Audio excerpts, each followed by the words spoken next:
Selamat siang, sidang kebaktian terkasih. Selamat berjumpa kembali di Litang Suci ini. Sebelum saya membawakan firman pada kesempatan siang ini, terimalah bahwa hanya kebajikan Tien Tuhan berkenan Weta Tung Tien. Sancai. Terima kasih. Puji syukur patutlah kita panjatkan atas kehadiran Tien yang Maha Kasih dan juga penyertaan dengan bimbingan yang mulia tak ceng senggung ce penyertaan para senming baik yang di atas ataupun yang di bawah serta ke restu para leluhur. Semoga apa yang kita akan laksanakan ini selalu dalam berkah dan rahmat Dia pula. Sanjay. Sebelum mulai saya mau cerita sedikit, boleh ya? Oke. Ini ceritanya tentang seorang petani yang menjual gula merah. Mungkin ada yang teman-teman udah pernah cerita, ada pernah dengar ceritanya. Dan seorang pemilik toko sembako. Ya, mungkin ada yang pernah dengar ya ceritanya, nggak apa-apa ya. Yang lain belum dengar boleh. Jadi si petani gula merah ini menjual gula merahnya ke toko sembako. Ya, sebelumnya biasanya Pak Petani ini suka belanja di warung sembako ini, si pemilik toko gitu. Dia pasti beli kebutuhan hari-hariannya. Biasanya beras, minyak segala macam. Nah biasanya dia belinya per kilo tuh si petani. Dia mau beli beras sekilo sama si pemilik toko dan yang lain-lainnya. Pada suatu biasanya si pemilik toko menerima berapapun banyak gula merah yang dibuat si petani. Dengan kilo-kiloannya. Suatu saat ada pelanggannya pemilik toko yang komplain, "Bapak, ini Bapak beratnya nggak sesuai."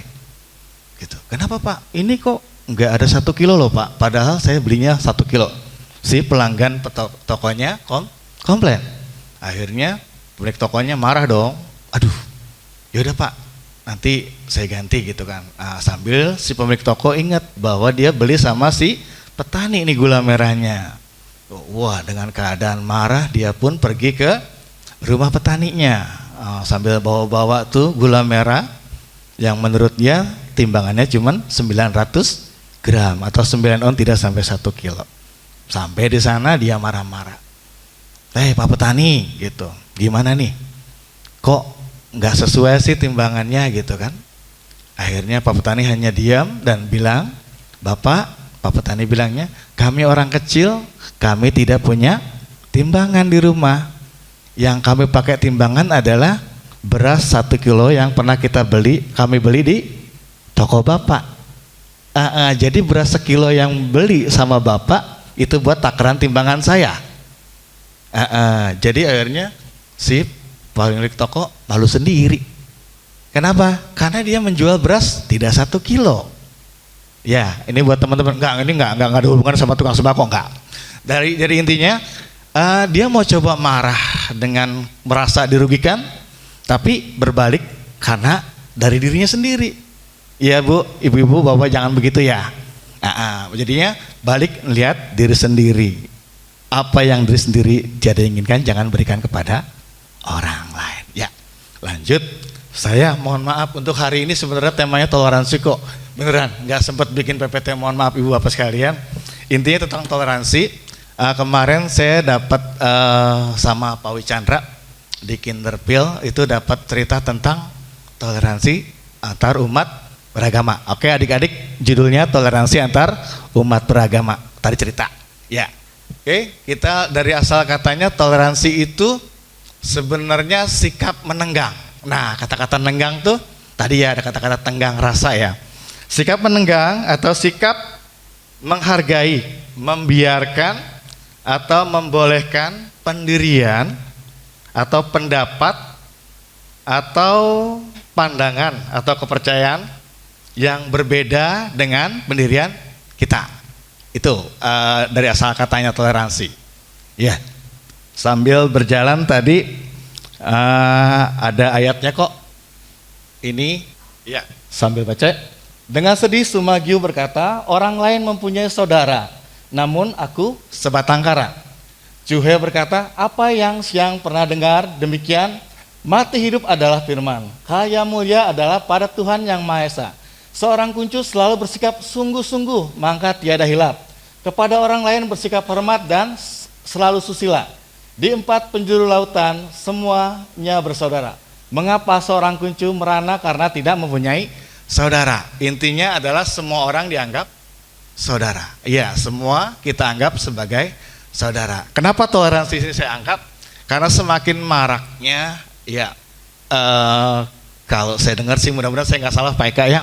Kalau nggak salah PSSK di Depok itu terkenal kota yang paling intoleransi. Artinya tingkat tidak toleransinya sangat tinggi. Tapi kita bangga dengan adanya PSSK di FKUB.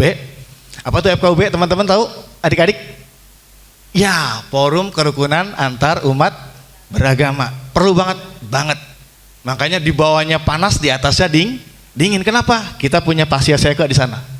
Dan para petinggi yang lainnya, kalau bilang bagian ngademin, yang di atas, yang di bawah panas, di atasnya enggak, bohong, hoak gitu ya Pak Eka ya, kurang lebih ya.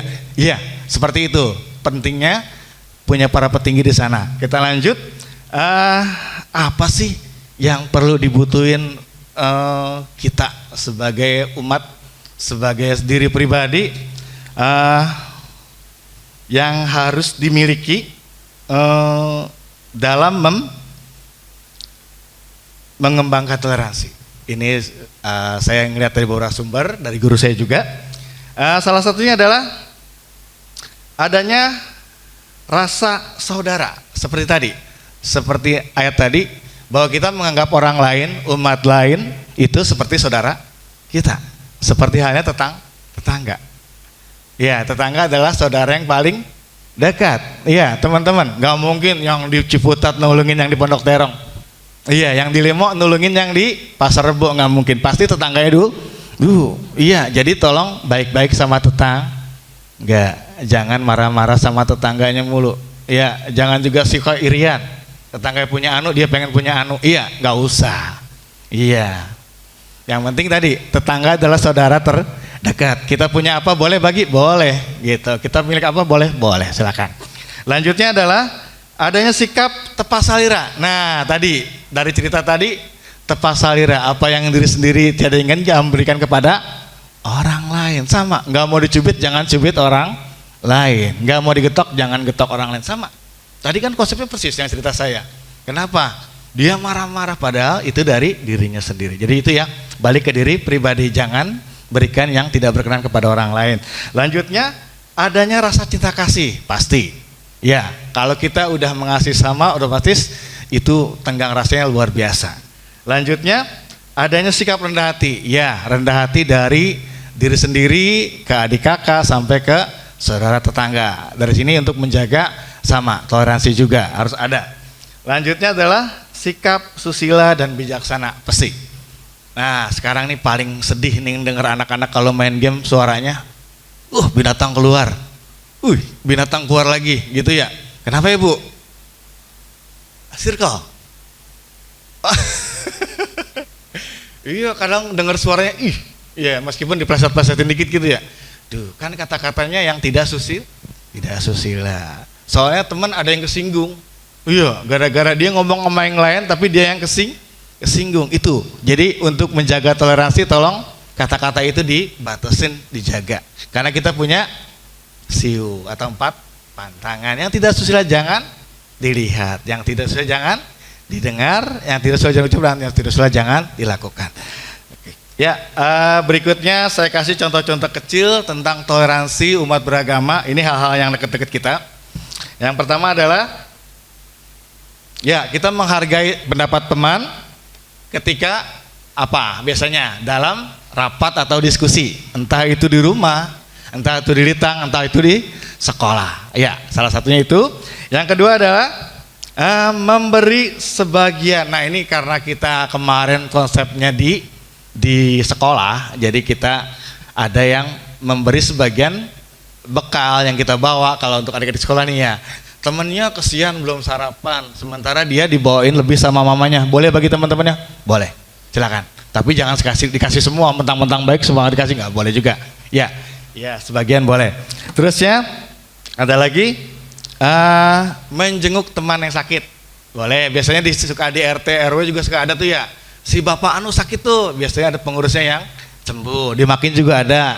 Saudara yang sakit juga ditengokin. Itu menjaga toleransi juga. Itu dalam agama kita juga. Intern maksudnya internal. Terusnya memberi bantuan yang kita punya, berarti sumbangan, entah itu ke ya teman-teman bisa di sini, di Litang atau di rumah, entah itu ada pengemis, entah itu ada pengamen, atau yang sumbangannya langsung ke tetangganya boleh, silakan. Kalau emang ibu bapak Tocin punya kelebihan rezeki silakan. Terima kasih. Lanjutnya adalah karena kita berdekatan dengan umat lain, jadi kita paling nggak menghargai umat lain yang sedang beribadah. Iya. Cuman emang ada beberapa ya mungkin di tempat saya, mungkin tempat lain enggak ya. Penggunaan speaker akhir-akhir ini segera agak dibatasin ya. Biasanya kan dulu speakernya kenceng-kenceng nih kalau umat muslim lagi azan gitu ya. Ya, akhir-akhir ini sudah mulai agak sedikit dibatasin, jadi agak enggak terlalu berisik. Tetap suaranya kedengeran tapi enggak yang berisik. Biasanya kan ya denger ngaji aja udah waduh gitu. Nah itu dari sini kita sama, umat yang lain pun tetap menjaga toleransi dengan menghargai yang beribadah dan juga menghargai yang tidak beribadah. Ya, lanjutnya tidak mengumpat atau mengucapkan kata-kata yang tidak susila. Tadi ya tolong adik-adik nih, adik-adik yang suaranya lantang banget kayak nyebut kebun binatang enak banget. Iya, tolong nanti teman-teman di rumah sama teman-temannya di sekolah, sama teman-temannya di lingkungan kurangi kata-kata yang seperti itu. Saya dengernya juga, aduh kayaknya nggak enak banget ya, gitu. Ya, boleh ya dikurangin ya kata-kata itu. Ya, panggilnya yang enak-enak aja deh, yang bagus-bagus aja, yang binatang-binatangnya dikurangin. Ya, lanjutnya ada banyak keuntungan kita melakukan toleransi. Ya, banyak banget keuntungan yang kita dapat setelah kita melakukan toleransi ini. Ini beberapa yang saya catat dari guru kita juga. Biasanya disukai banyak teman. Ya, ada gak ngerasa temannya tuh kayaknya di sini, di daerah sini teman saya banyak, di daerah sana teman saya banyak gitu. Yaitu dari diri kita yang suka toleransi dengan orang lain, otomatis di tempat manapun orang suka sama kita. Jadi tanamkan kebaikan di dimanapun. Lanjutnya kita akan banyak teman. Ya, biasa gitu. Tadi dari jauh akan datang. Biasanya ada lanjutannya tuh. Semua saudara tadi, kawan-kawan dari tempat, itu dia sambungannya dari kata-kata belajar tadi. Karena kita udah sering banyak teman, tuh ada teman-teman yang dari jauh pengen main ke rumah, entah itu cuma pengen tahu keluarganya kayak apa sih, itu ada teman sampai sebegitunya. Iya, karena dia merasa nyaman dengan kita, dengan sikap kita. Oke, lanjutnya, jadi kesimpulannya boleh bisa dibilang toleransi antar umat beragama. Saya mau lempengin untuk adik-adik. Ini yang lagi nulis katanya kok jangan banyak-banyak biasanya gitu ya? Enggak banyak-banyak. Jadi di sini sikap menenggang, artinya sikap menenggang, menghargai, membiarkan atau membolehkan pendirian atau pendapat, pandangan, kepercayaan, kebiasaan yang berbeda dengan agama lainnya. Jadi boleh dibilang, jadi kita sikap membiarkan, sikap membolehkan umat lain beribadah sesuai dengan kepercayaannya masing-masing. Kenapa kita angkat ini? Karena penting, karena kita adalah di negara Pancasila yang ada 6 agamanya. Ya, itu aja hari ini, mungkin nggak banyak. Terima kasih Ibu Bapak rohaniawan, terima kasih atas kesempatannya. Karena jadwal saya juga rame dan sedikit persiapannya kurang, jadi segini adanya. Saya ucapkan terima kasih atas perhatiannya, dan akhir kata terimalah kembali banyak kebajikan tien tuar benan. Weta tung tien. Sancai.